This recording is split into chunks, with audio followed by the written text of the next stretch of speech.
Hello, my name is Kaya. I want to run you through my SEO crash course, masterclass, whatever you want to call it. And essentially, what I want you to get from this video is you, as a software company or as any company, this applies to any company online doing online marketing. What should your most important piece of content be, and therefore at the same time, what should your next piece of content be, right? So that may be your question right now. What kind of content do we want to produce in the next quarter? Or even like next week, like what is the one blog post going to make the biggest impact for us, or the one lead magnet, or the one landing page, or the one LinkedIn post, right? You can see here behind me, this is a typical funnel that we build for clients. I've been running a marketing agency called Wordify since 2016. And me personally, I've been writing content online since 2012, maybe even before that, to be honest. So I know a thing or two about writing content and presenting content, because there's one thing writing a great, blog post or lead magnet or landing page, specifically the lead magnet in the blog post here. But if the title isn't right, if the first line or lines are not right, then you haven't presented it well enough, and therefore Google isn't going to rank it very high, and humans are not going to see it. And even if they do see it, the title may not turn them on enough to continue reading or click the link, so on and so forth. If it's an ad, again, the content inside may be great, but if the ad title and description isn't presenting it well, they'll never see it. So what was the point, right? So presenting your content, that kind of is the essence of SEO, right? Search engine optimization is basically you presenting your content to Google in this case in a way that makes them feel like and think, or make their robot think and feel like that this is a valuable, actionable piece of content. And then of course you have to actually make it valuable and actionable, right? So when humans get to see it, they're impressed and pleased with it. So again, back to this sort of funnel, because I do think it's important. When it comes to SEO, where does that content live, and how does it all contribute to essentially getting you more leads, more sales, more conversions? It is important to know where this is. We're looking, around here now at the top of funnel, right? So, blog content feeds the top of funnel, LinkedIn, Twitter content feeds that top of funnel by getting people who are unaware of your, in our case, a software company, but again, it could be anything, becoming aware of you, becoming aware of the problems that you solve as a software company, right? So the blog content, I mocked this up. This is a mock funnel for a headless CMS, a content management system. So you can see here, a typical blog post may be headless commerce explained, So, that's you giving them thought leadership and information and maybe some actionable steps they can take to implement headless commerce into their strategy in some way.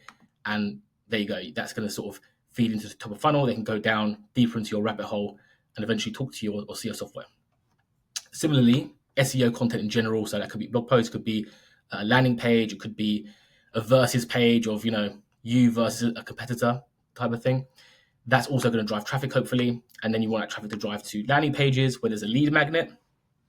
And I get to all this in later videos, different videos, but it's important to have like an aerial view of this. And then when they get into the lead magnet, and we'll talk about, what lead magnet should be called, what landing page should be called, the title of that landing page or the ad. Then you've got their email.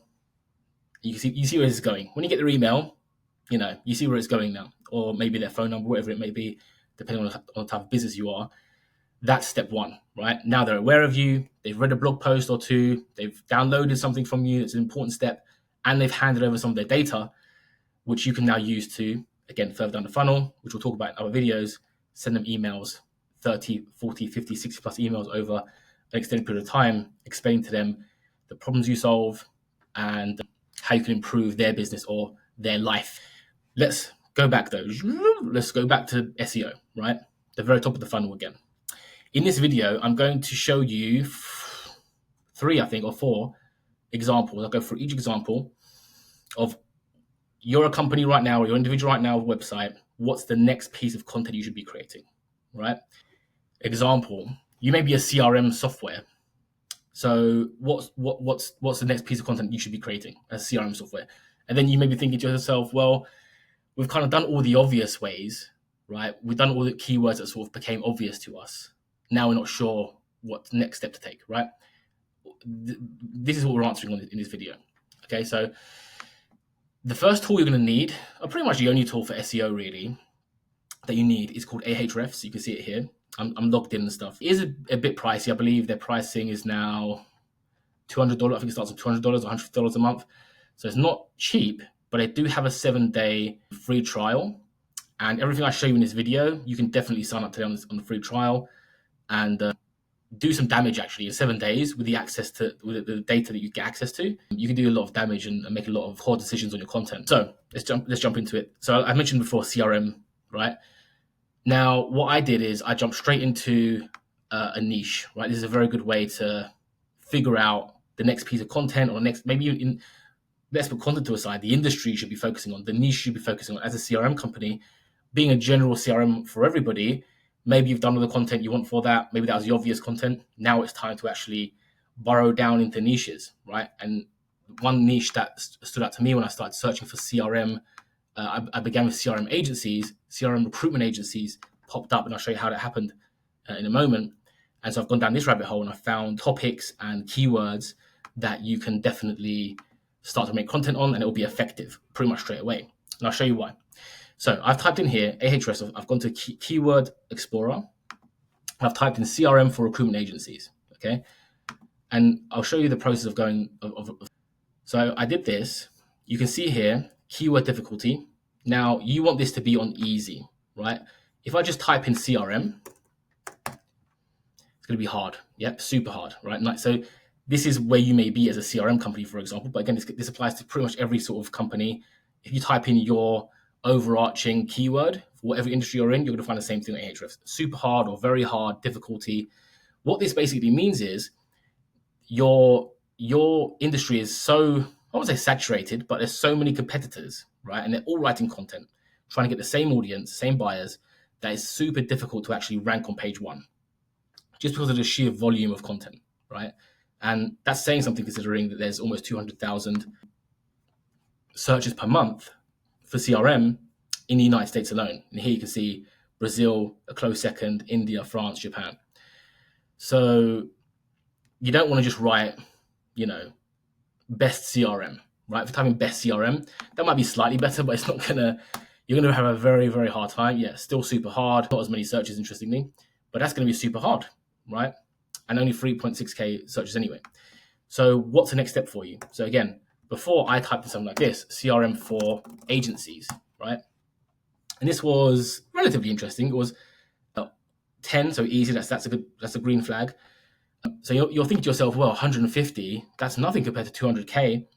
And that's true, but then also the global searches. So if you're looking at United Kingdom now, Korea, so on and so forth, that's not insignificant.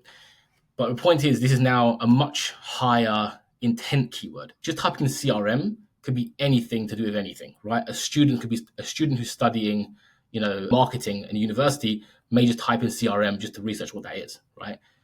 When you write in CRM for agencies or for whatever hair salons, whatever it may be, now you've got much more of a higher intent because there's somebody who owns an agency or a hair salon in this case who's looking for a CRM, right? So this may seem like insignificant number, but actually you're looking at a very high percentage of this number being your target audience, if indeed agencies or hair salons is your audience. So go ahead and type that in. That's what I did. And I went down here and I said, okay, this is cool. This is a good start. We could definitely work with this. And I went down here, terms match, CRM for recruitment agencies, marketing agencies, 150, 150. Now what I did is I went to view all. Now this will show me all the sort of either matching or similar keywords that will come up for CRM for agencies. So marketing agencies, recruitment agencies, you can see here. So what I did, let's focus on recruitment agencies for now, because I feel like that would go down that rabbit hole, right? View all again, you can see more keywords and the data around them. And we're back to where we started, which is CRM for recruitment agencies. So again, keyword difficulty 10. This is the search volume in the US, 150. And the cost per click is $10. And you've also got here, this is interesting now, best CRM for recruitment agencies. Same search volume, half the keyword difficulty, 5 instead of 10 out of 100, and only $3 cost per click, right? So I don't know about you, but that's looking enticing to me, right? Because of all the data lining up.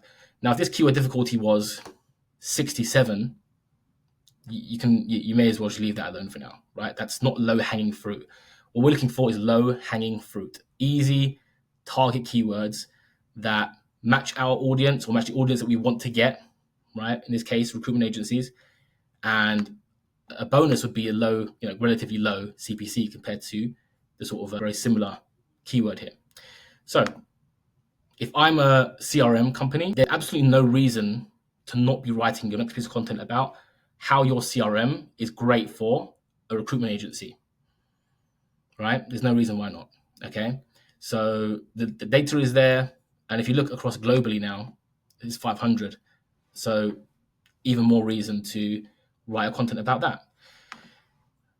Similarly over here, so this was the keyword we ended up with is best CRM for recruitment agencies. There's also what I found in matching and similar keywords. I found best recruiting CRM, similar type of stats here, as you can see, 950, 400. And then over here, best recruitment CRM, again, three out of 100 difficulty, 200 search volume, and 800 globally. So again, if you're a CRM company, CRM software, then this is me inviting you to go ahead and get involved in the recruitment game and start serving recruitment agencies, because again, there isn't many competitors doing that, right? This is a very unsaturated market, right? I have to think about that for a second. It's an unsaturated market with a significant search volume, considering we're being quite specific. So that's one example of how to use Ahrefs to go and find a profitable set of keywords that are going to be relevant and not, random. These are definitely things you can go and write about and rank on quite quickly.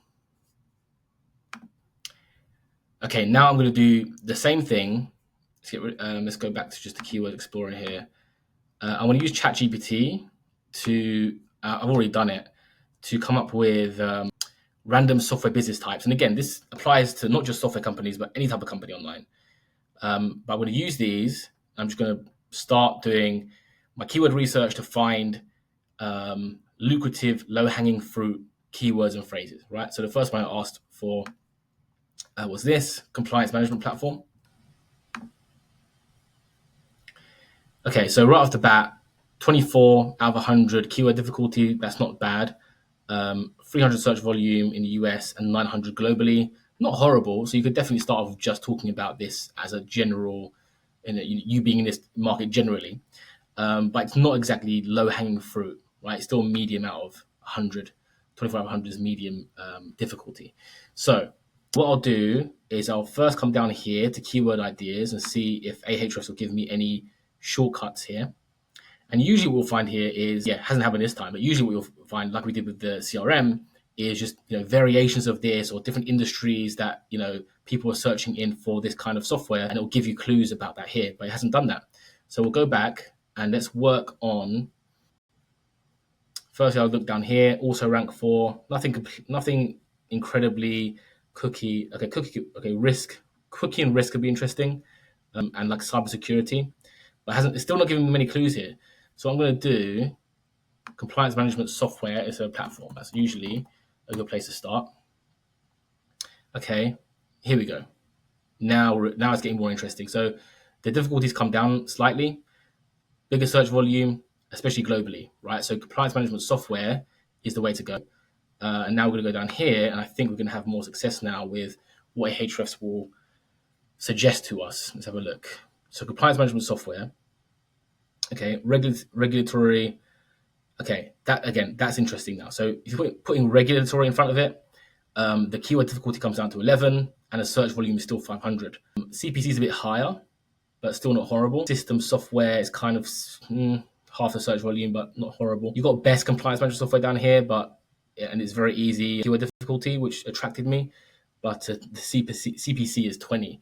So it's worth doing, but not worth. I don't think that's worth running ads for. But then again, I don't know the average CPC for this market.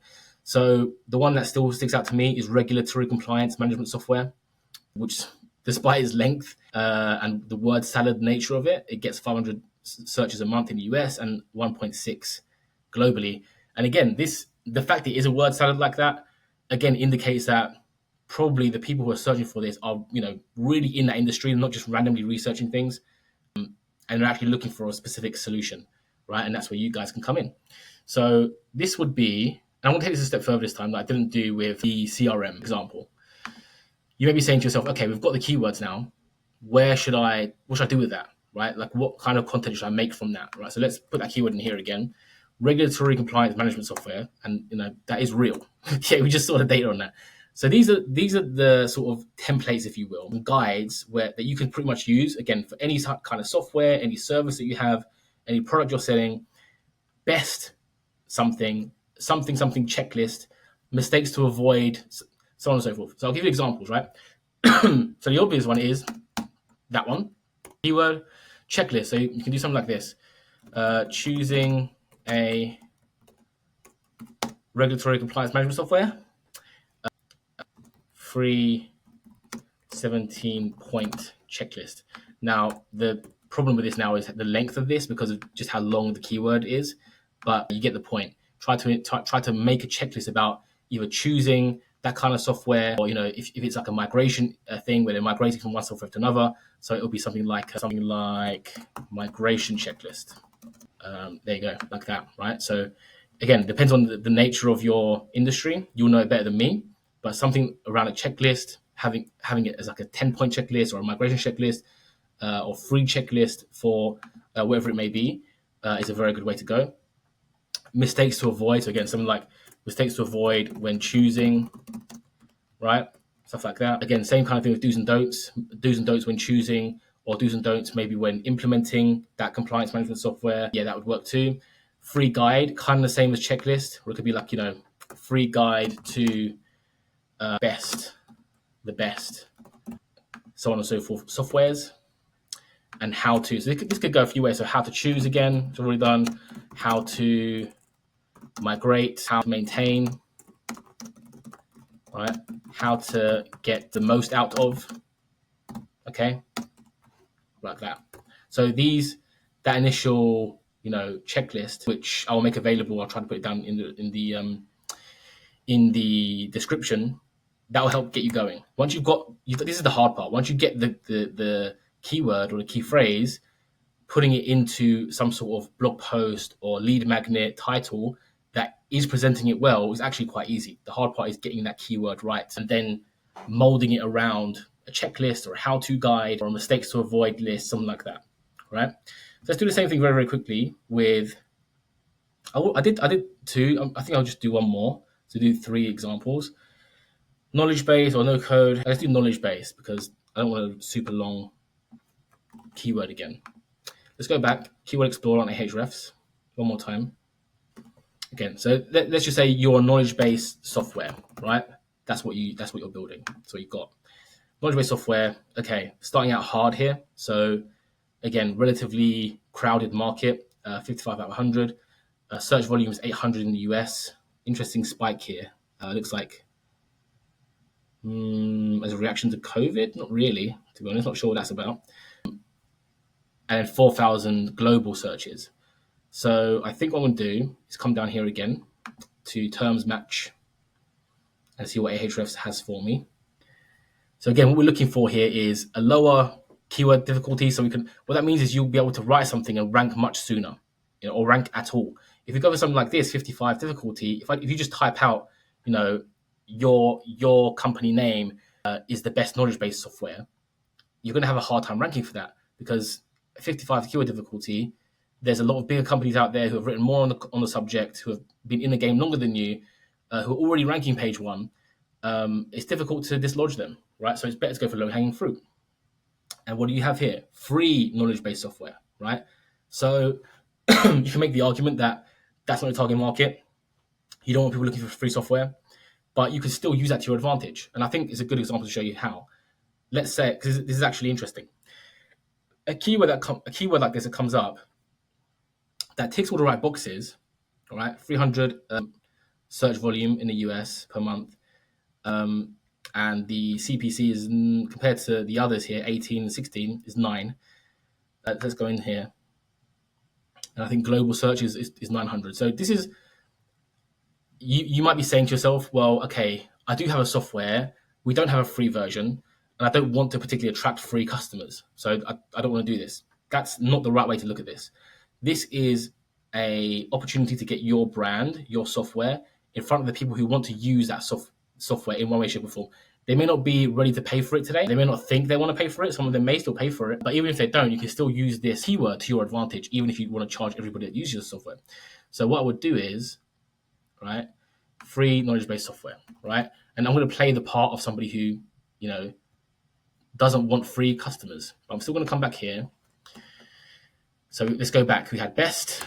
So what you can do here instead, you can still have that. Let's rank for that. You could go and get, the 3 or 4 free knowledge-based software companies and list them out and explain, but then you can do it from your perspective. You can say, hey, here's the 4 free knowledge-based softwares out there. Here's what's good about them, but they're lacking with security over here. Here's what's good about these guys, but they're lacking with this. Here's what's good about these guys, but they're lacking with that. But this is where we come in. Although we're not free, we actually tick all these boxes, and our security is like this and like that and like that, and so on and so forth. So you can spin that narrative to benefit you, right? There's no reason why you shouldn't be talking about the things your customers are searching for. Just because you don't want them at that time in that way. We don't want them free. That's fine. You can still dominate that conversation as I just did and spin it in a way that makes your software the best option. Okay, so we had here checklist. So again, you could do something like checklist for choosing free knowledge-based software, right? And again, you can do the same thing. You can do so. What you could do with this is part of your checklist could be, or make sure they've got such and such security protocols in place. Oh, what do you know? None of the free products out there actually have that. That's a problem. Use us instead. We do have that. Oh, on your checklist, make sure that it's easy to export your data or something like that. Oh, the free options don't give you that, but we do. You see what I mean? You can dominate that conversation, even though at first glance it's got nothing to do with you because you don't want free users. You can dominate that conversation and turn those people towards your product instead. Mistakes to avoid. Here we go. This is a good one.